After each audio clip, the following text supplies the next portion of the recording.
नमस्कार मित्रों। गर्मी का दिन था।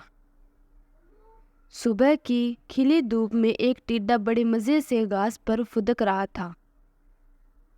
वह बड़ा खुश था और उस खुशी में गा रहा था, नाच रहा था और जिंदगी के मज़े ले रहा था।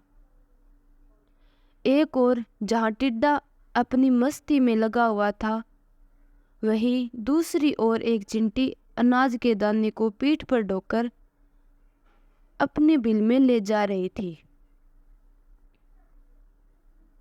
जब चिंटी टिड्डे के पास से गुजरी तो टिड्डे ने उसे अपने पास बुलाया और कहा, प्यारी चिंटी, आओ मज़े करें।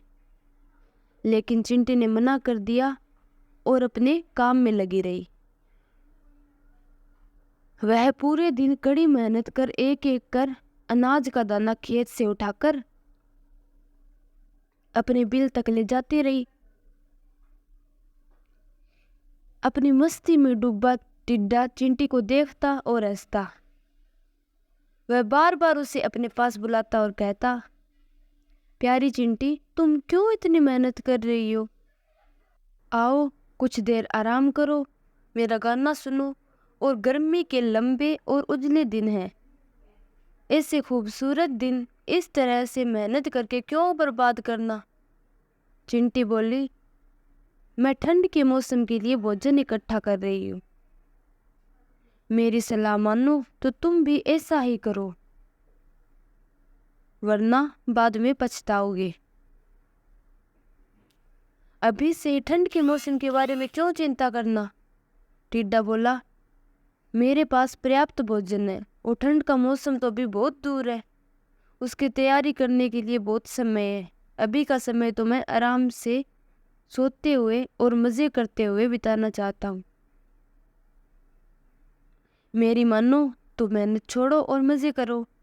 टिड्डे की बात पर ध्यान न देकर चिंटी अपने काम में लगी रही।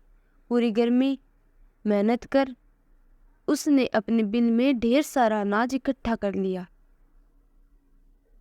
जो ठंड के दिनों में उसे काम आने वाला था।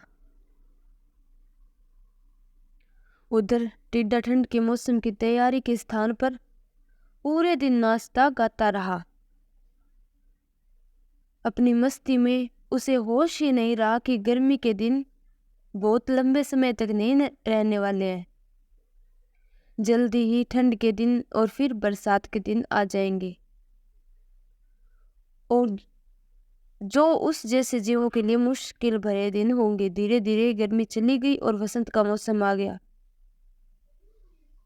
फिर वसंत का मौसम ठंड में तब्दील हो गया। अब तो सूरज भी मुश्किल आसमान में नजर आता। दिन छोटे हो गए और रातें बड़ी हो गई। कड़कड़ाती ठंड पड़ने लगी और बर्फबारी होने लगी थी। अब टिड्डे को महसूस हुआ कि चिंटी सही कह रही थी। उसे भी इस मौसम के लिए पहले से तैयारी करनी चाहिए थी। लेकिन वह तो पूरी गर्मी नाचता गाता रहा और मज़े करता रहा। अब न उसे गाना गाने का मन कर रहा था, न ही नाचने का। उसका भोजन खत्म हो चुका था। वह ठंड और भूख से तड़प रहा था। उसने सोचा नहीं था कि ठंड इतनी बुरी भी हो सकती है। उसके पास भोजन नहीं था, बर्फ से बचने का इंतजाम नहीं था। उसे लगने लगा कि जिस गर्मी के मौसम में उसने इतने मज़े किए हैं, शायद अब अगली बार उस मौसम को देखने के लिए वह जिंदा ही ना बचे। एक दिन भूख से तड़पते हुए बर्फीले मौसम में उसकी नज़र चिंटी पर पड़ी, जो अपने बिल में मज़े से आराम कर रही थी। उसके पास पर्याप्त भोजन था और ठंड से बचने के लिए आसरा। टिड्डा पछताने लगा और रोने लगा। उसे समय बर्बाद करने का फल मिल चुका था।